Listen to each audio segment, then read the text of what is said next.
de desestimación, donde nadie daba nada por nosotros, pero el Señor nos vio y dijo Él: yo voy a apostar por ellos. Yo sé de dónde, el origen de ellos yo lo sé. Yo sé de dónde salieron, yo sé de dónde vienen. Sé que están en esta situación, pero no debían de estar en esta situación. Entendiendo que aquellos orígenes reales de donde nosotros venimos ahora a vivir al mundo, si el origen se hubiera cuidado, se hubiera guardado, nosotros hubiéramos nacido en ese origen, en esa realeza.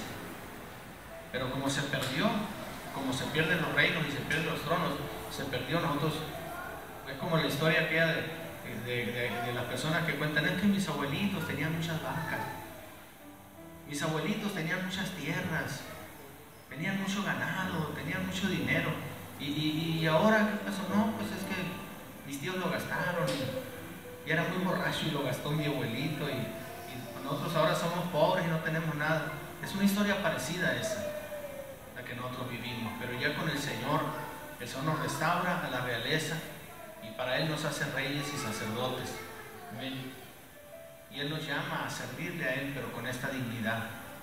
Amén. Tal vez no alcancemos a entender el origen de esa realeza, pero sí sabemos que en el Señor tenemos realeza.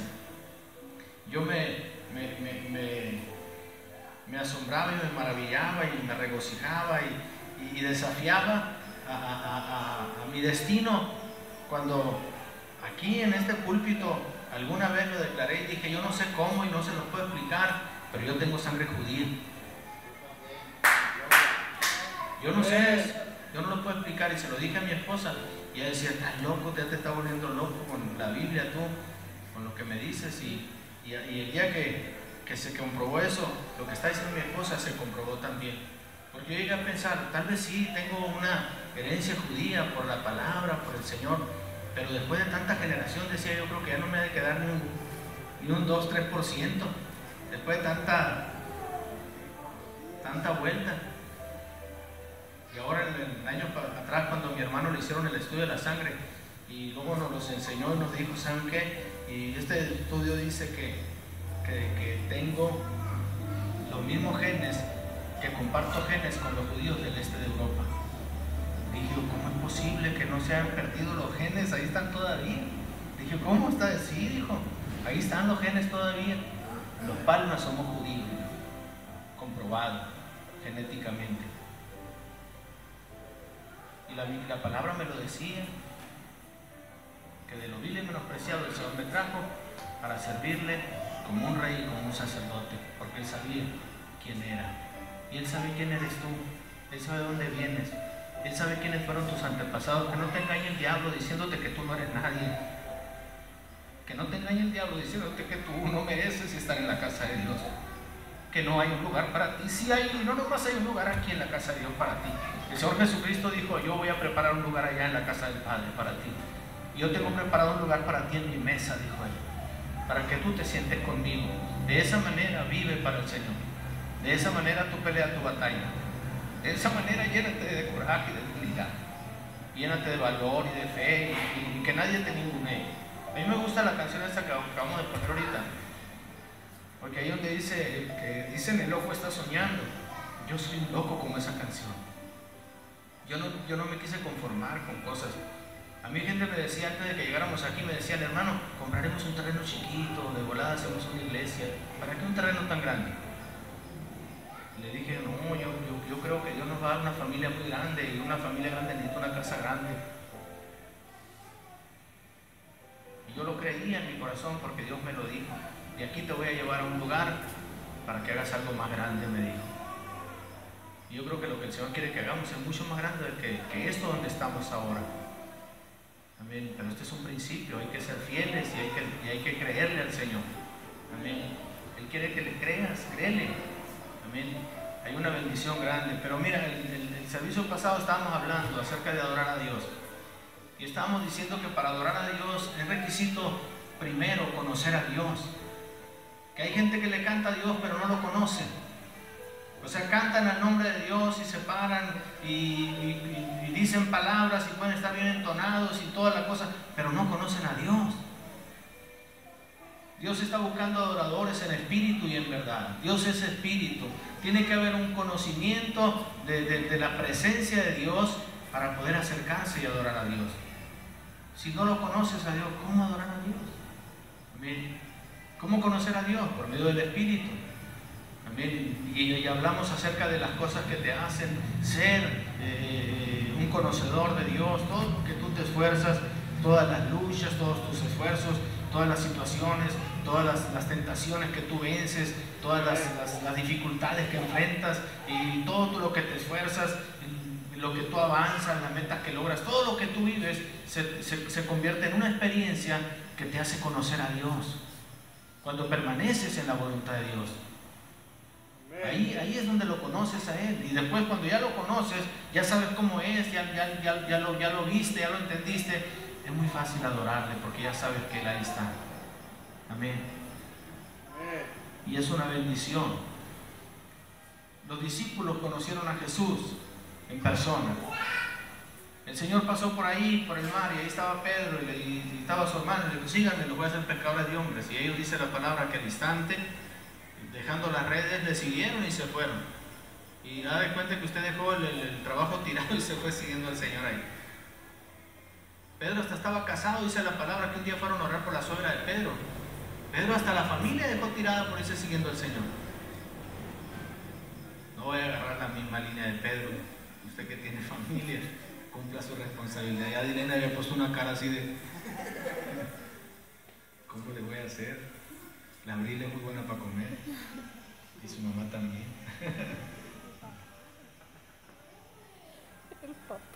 Es algo.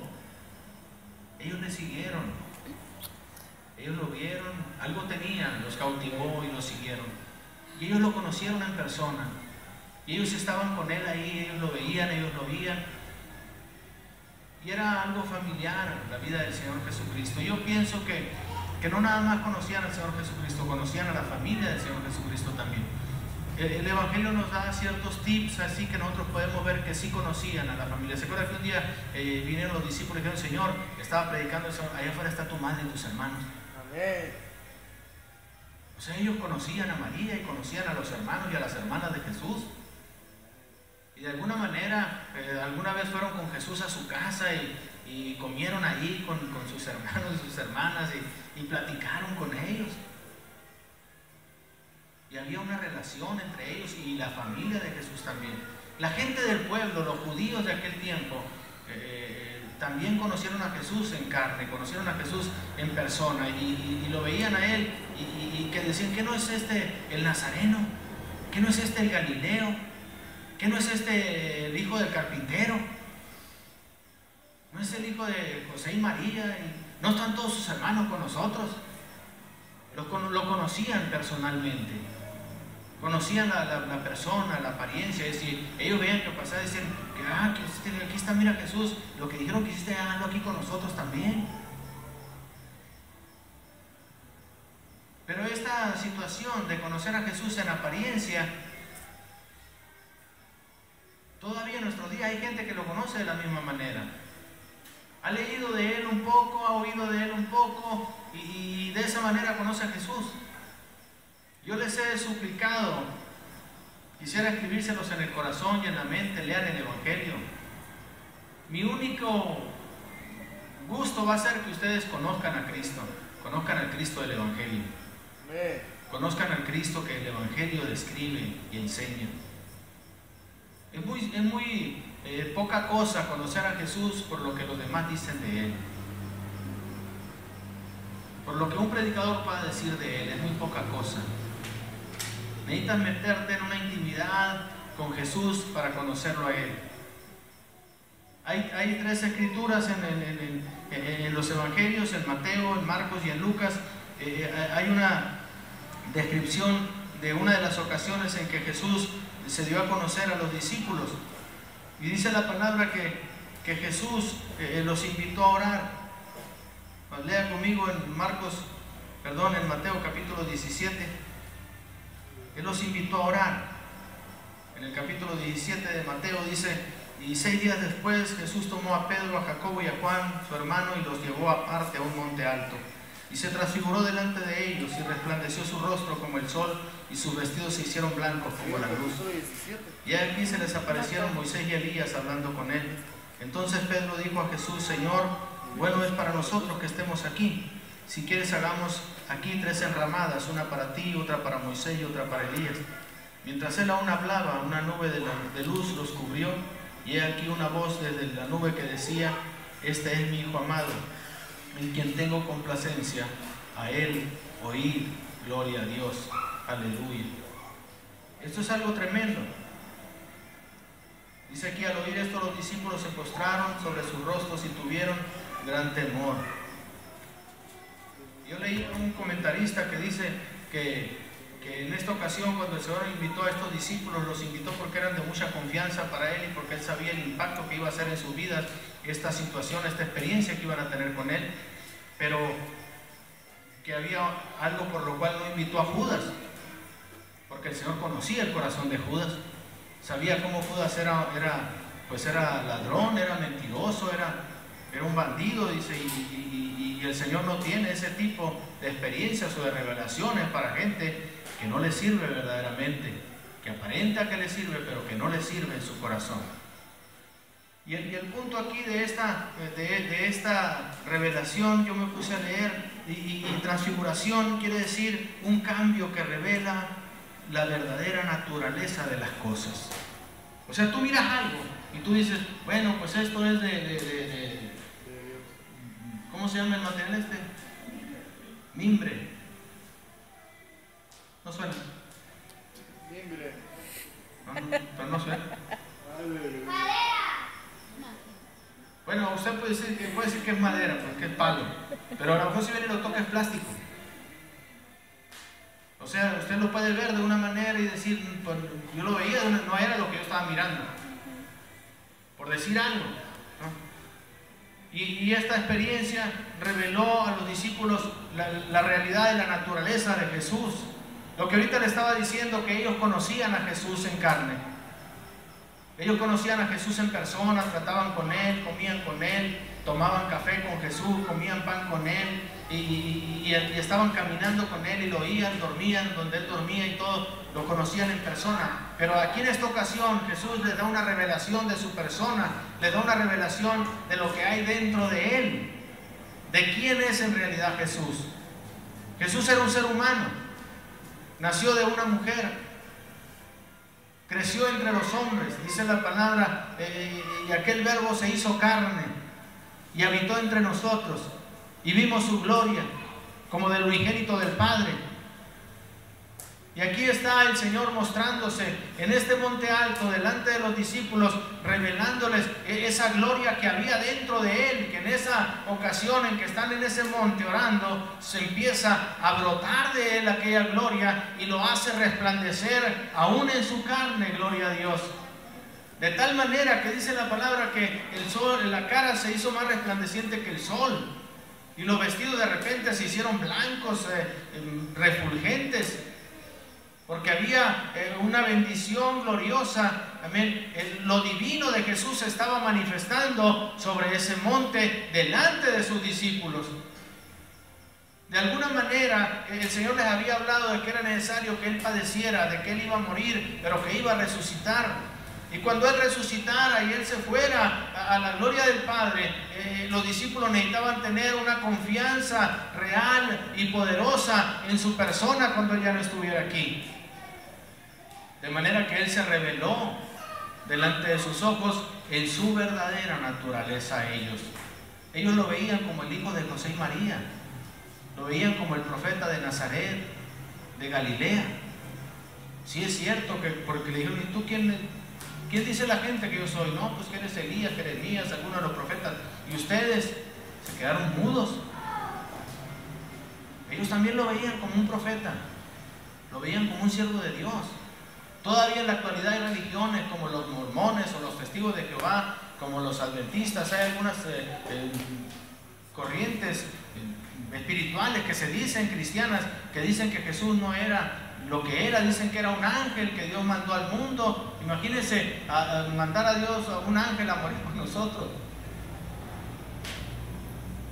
A Jesús dice la palabra que el Señor lo llamó mi hijo amado.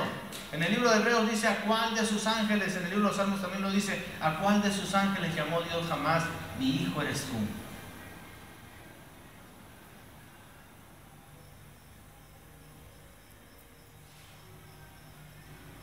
Qué tremendo, amén, lo que el Señor revela aquí.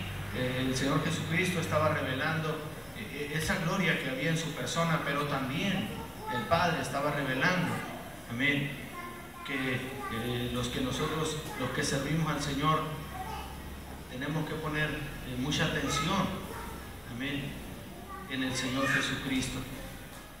Dice aquí, mientras él aún hablaba, una nube de luz los cubrió, y aquí una voz desde los cielos, de la nube, que decía: este es mi Hijo amado en quien tengo complacencia, a él oíd. Amén.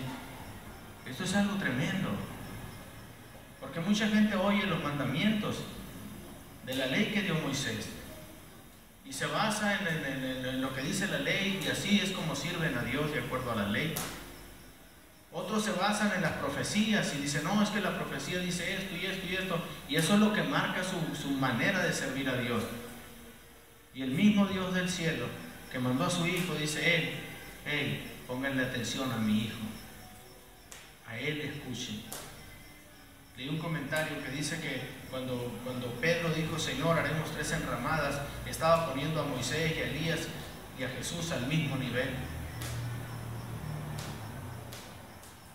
Ellos lo estaban mirando ahí, y como vinieron Moisés y Elías a estar con Jesús ahí, lo hacían como si fuera al mismo nivel, y no es al mismo nivel. Dice la palabra que a Jesús se le dio un nombre que es sobre todo nombre, para que delante del nombre de Jesús toda rodilla se doble y toda boca confiese que Él es el Señor. No es igual que Moisés, y no es igual que Elías, ni es igual que ninguno de nosotros, aunque a veces seamos muy atrevidos y muy arrogantes y muy orgullosos, y nos queramos parar delante del Señor y decir: ¿cómo la ves, Señor? Hicimos un milagro cuando oramos por él y sanó. Cuando oramos por un endemoniado y fue liberado, ¿cómo la ves, Señor? Lo echamos fuera, ¿no? O predicamos y cayó la bendición ahí, la gente se salvó. ¿Cómo la ves, Señor? Qué pesado estoy para predicar, ¿no?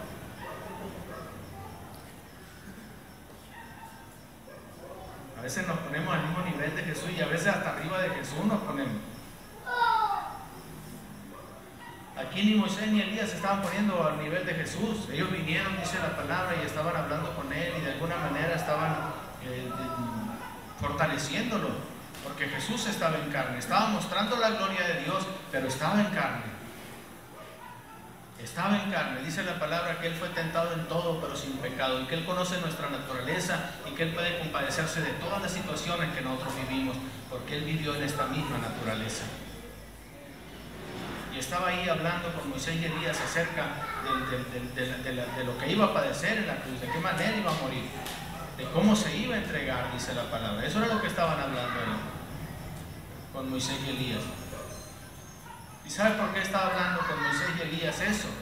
Jesús. Porque eso es lo que la ley y los profetas decían que iba a pasar. La ley hablaba acerca de la muerte del Cordero, del sacrificio que tenía que haber para remisión de los pecados, de la sangre que se tenía que derramar para cubrir los pecados.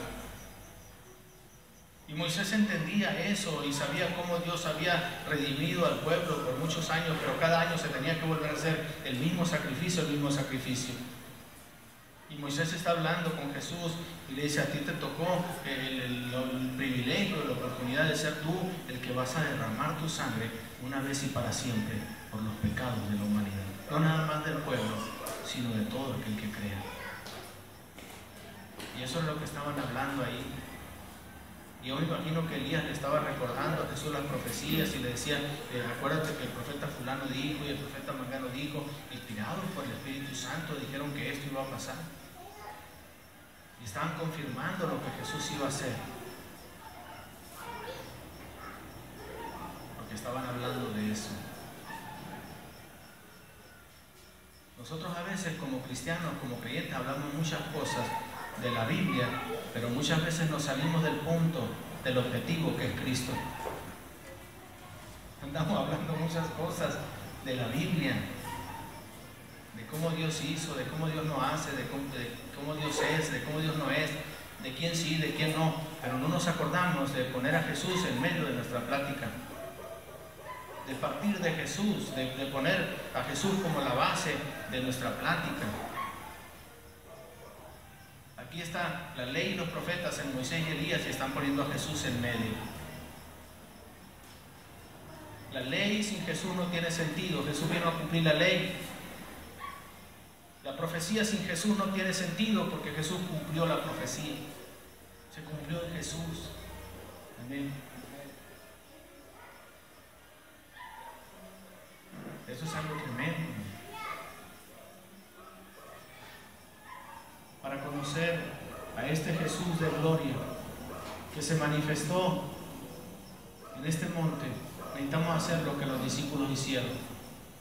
Yo no encuentro, escúchenme bien, en la palabra, no encuentro a ningún profeta ni a ningún otro maestro llamando a sus discípulos diciéndoles, vengan conmigo a orar, como el Señor Jesucristo lo hacía con sus discípulos. Vengan conmigo a orar.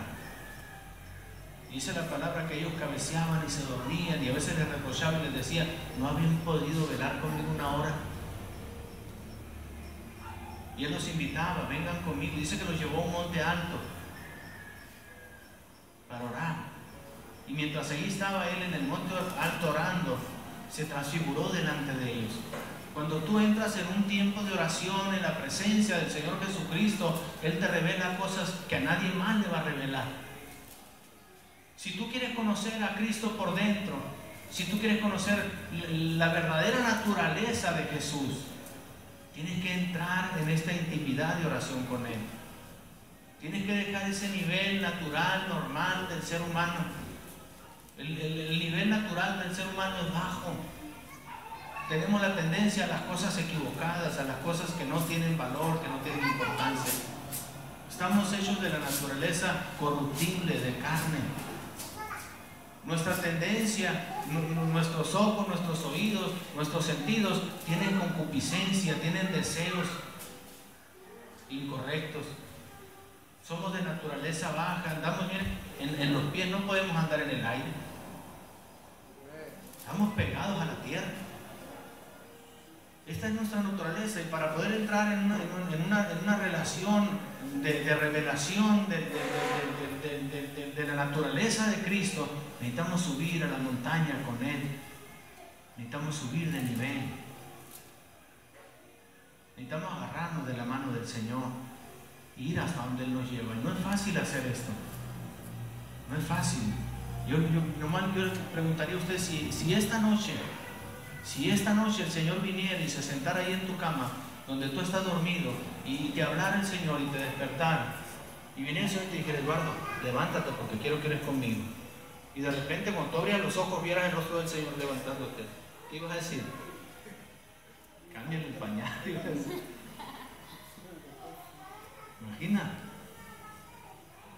¿Se imagina? Que el Señor viniera y le dijera, levántate conmigo, orar. Quiero que ores conmigo. ¿Qué haría usted? ¿Tendría el valor de ir a orar con el Señor? Aquellos hombres tuvieron este privilegio. Ellos anduvieron con Él como ser humano y lo conocieron en gloria. Nosotros hemos aprendido de lo que hemos oído, pero entremos en esa dimensión, conozcamos al verdadero Jesús. Conozcamos a ese Cristo, entremos a esa intimidad con Él, donde Él se revela.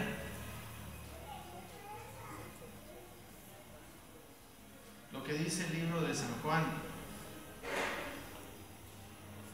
cuando platica San Juan de estas cosas, mire, San Juan 1, dice, en el principio era el Verbo, y el Verbo era con Dios, y el Verbo era Dios. No necesitamos ser muy teólogos para entender lo que está diciendo aquí. Este era en el principio con Dios. Todas las cosas por Él fueron hechas, y sin Él nada de lo que ha sido hecho fue hecho. En Él estaba la vida, y la vida era la luz de los hombres. La luz en las tinieblas resplandece, y las tinieblas no prevalecieron contra ella. Yo esta parte de la Escritura la llamo el tercer Génesis, porque he entendido que es otra explicación del Génesis, pero del Génesis de la eternidad. En el Génesis vemos una interpretación del Génesis, y luego después en el capítulo 2 viene otra interpretación del Génesis. Es el primer Génesis, el segundo Génesis, y este para mí es el tercer Génesis. Cuando Cristo Jesús vino, el verso 14 dice: y aquel verbo fue hecho carne y habitó entre nosotros. Él anduvo con ellos, ellos caminaron con Él, ellos estuvieron en persona con Él. Pero dice algo más, dice: y vimos su gloria. O sea, no nada más lo conocieron como ser humano, ellos vieron la gloria de Cristo en su persona. Ellos lo conocieron de una manera en que Él les reveló su gloria, como del unigénito del Padre, lleno de gracia y de verdad. Gloria a Dios. Esto es algo tremendo, hermano. Poder conocer a Jesucristo, amén, y ver su gloria. Hay mucha gente que tiene fe en Jesús.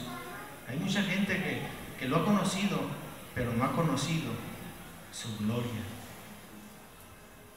El Señor se ha manifestado en mi corazón, en mi persona, de diferentes maneras. Y un día el Señor se manifestó, y mientras yo estaba preparando esto, me estaba yo recordando cuando el Señor me invitó a orar a mí. Y me dijo el Señor: quiero que vengas a orar conmigo. ¿Y sabe qué me pasó a mí? Honestamente, me empezaron a temblar las piernas. Yo estaba parado en un trayecto como de la plataforma, caminando, orando así. Y yo estaba orando al Señor. Y el Señor me empezó a hablar y me decía: ven a orar conmigo. Y las piernas me empezaron a temblar. Cuando yo oía la voz del Señor que me invitaba a orar, las piernas me temblaban y el corazón me empezó a latir, que sentía que se me iba a salir del pecho. Empecé a sentir un nudo en la garganta y los ojos ya no había podido voltear porque no quería ver a la persona que me estaba hablando, porque la estaba mirando de reojo, la miraba y decía: ay, Jesucristo, Señor. No pude, no tuve el valor, me dio un terror que no se imagina. Dije: si me acerco, si ahorita, si nomás oí que me está llamando, siento que me va a pegar un ataque cardíaco. Si me acerco me voy a morir, pensé yo. Eso fue lo que pensé. Me voy a morir. Y no me atreví a acercarme, y me quedé orando, y como quiera me hice loco, y me hinqué en el altar ahí, y allá atrás de mí estaba, y oía la oración de él. Y oía que estaba orando, y estaba orando en hebreo. Y el Espíritu me daba testimonio, y oía la voz, y la voz que yo oía la entendía perfectamente por el discernimiento del Espíritu, y oía la oración, y oía cuando el Señor decía: Señor, te pido por ellos, guárdalos del mal. Están en el mundo, pero no son del mundo. Y él estaba orando en la oración de San Juan 17, yo la estaba escuchando en mis oídos, y el Espíritu me estaba revelando. Pero no es fácil acercarse a orar con el Señor. Tienes que tener un valor, tienes que tener una convicción, tienes que tener una decisión, y tienes que esforzarte, porque el enemigo no quiere que te acerques a orar con Jesús. Cuando tú subes a las alturas a orar con el Señor, entras en otra dimensión. Veníamos de Coahuila y nos paramos allá en la sierra de Chihuahua, allá arriba en la montaña, en una curva. Ya nos paramos, eran como las 6:30 de la mañana, y le dije a un hermano que venía con nosotros ahí: vamos a ponernos a orar aquí. Y nos pusimos a orar, y había neblina y estaba haciendo mucho frío ahí esa mañana, y nos pusimos a orar ahí en los peñascos, y estábamos orando. Y ahí el Señor me dio una visión, y me enseñó una maqueta, y en la maqueta estaba el mapa de México. Y mientras yo miraba el mapa de México, me dijo el Señor: ¿qué es lo que miras? Y le dije: pues veo que México es muy grande, como tratando de decirle: Señor, yo conozco todo el país, porque sí conozco todo el país. Y de alguna manera, como para no sentirme un discípulo reprobado, alguien que no conoce, que no sabe, le dije: Señor, veo que México es muy grande. No necesito decirle eso al Señor, porque Él conoce a México mejor que yo. ¿Sabe por qué? Porque Él lo hizo. No lo hicimos nosotros a Él nos hizo a nosotros. Y me dijo el Señor, yo quiero que tú vayas a todo México. Y le dije, Señor, para mí sería muy difícil solamente que tú me ayudes. Y me dijo el Señor, yo te voy a ayudar para que vayas a todo México. Pero allá estaba arriba de la sierra de Chihuahua orando, y allá el Señor me estaba dando esta visión. Cuando tú subes al monte a orar con el Señor te revela sus planes, sus propósitos. Él te revela lo que Él quiere que tú hagas, lo que Él quiere que tú seas. Pero me costó muchos años.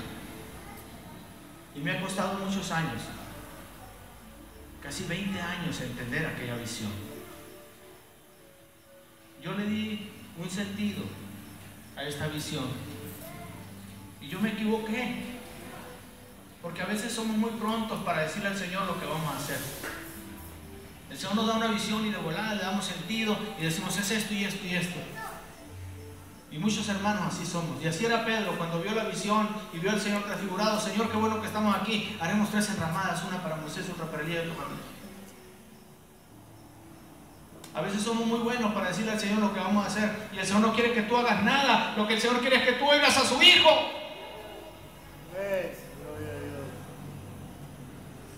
Después de que lo oigas a Él, entonces sí vas a poder hacer lo que Dios dice que hagas. Porque si no lo oyes bien, te vas a equivocar como yo me equivoqué. Muchos años pasaron y el Señor me fue dando entendimiento y me fue llevando por un entender de la palabra y me llevó a lo que es el apostolado en la palabra. Y todavía no entendía yo muchas cosas. Y un día el Señor me dijo, cuando yo le dije al Señor que no podía cumplir esa visión en mi vida, yo triste en mi corazón porque habían pasado años y no podía cumplirla, yo no podía ir a todo México. Y me dijo el Señor, cuando yo te di esa visión, tú tomaste esa decisión, tú la interpretaste así la entendiste porque tú eres así, me dijo el Señor.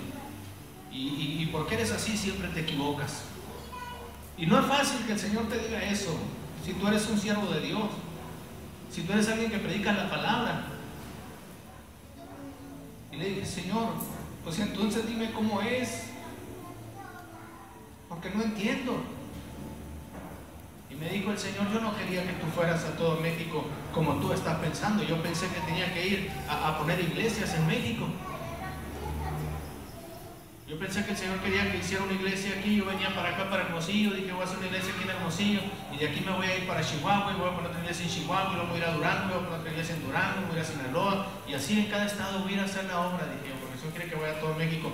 Porque sabe una cosa. Dentro de las enseñanzas y la corriente equivocada que tiene la iglesia desde el tiempo del protestantismo a la fecha, no se ha enseñado otra cosa más que lo que yo había aprendido, que es el puro pastorado. Plantar iglesias y plantar pastores. Y era lo que yo había aprendido y era lo que yo creía que Dios quería que hiciera. Y me dijo el Señor, te equivocaste, me dijo el Señor. Me dijo, iglesias ya hay muchas en todo México. No necesitas ir a plantar iglesias, me dijo el Señor. Cuando yo te di esa visión y yo te dije que quería que fueras a todo México, me dijo el Señor, es porque yo te iba a mandar y te iba a dar con un mensaje que ya te di, pero no lo entiendes. Porque yo te puse para arrancar y para establecer, me dijo el Señor. Yo te puse para destruir y para edificar. Y lo que yo te diga vas a decir y a donde yo te diga vas a ir. Pero no vas a ir a hacer lo que tú quieres, me dijo. Vas a ir a llevar mi mensaje. Y el mensaje que el Señor me dio para llevar es el mensaje del apostolado que tanto nos ha costado entender aquí en este lugar. Por eso estamos haciendo este congreso en el mes de mayo, para tocar el punto, para ponerle el punto a la I, para que entendamos de qué se trata. Necesitamos entrar en ese nivel, en esa intimidad, subir al monte a orar con el Señor, para que el Señor se revele delante de nuestros ojos y dejemos de verlo como una persona como nosotros, porque a veces tratamos al Señor como un igual que nosotros. Sí, Señor. No, Señor. Bueno, Señor. Mejor no, Señor. ¿Cómo la ves, Señor, si te doy? Mejor no te doy nada, Señor.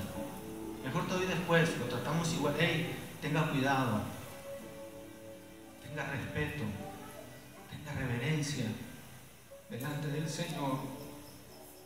Él recibió un nombre que es sobre todo nombre, y nosotros lo estamos tratando como cualquier Pedro, como cualquier Pancho. Es el Señor Jesucristo. El Padre dijo: es mi Hijo amado, a Él oíd. Hey, tengan cuidado, es el Hijo amado de Dios, el unigénito del Padre. Necesitamos entrar en esta intimidad con el Señor, subir a ese nivel donde Él revela las cosas.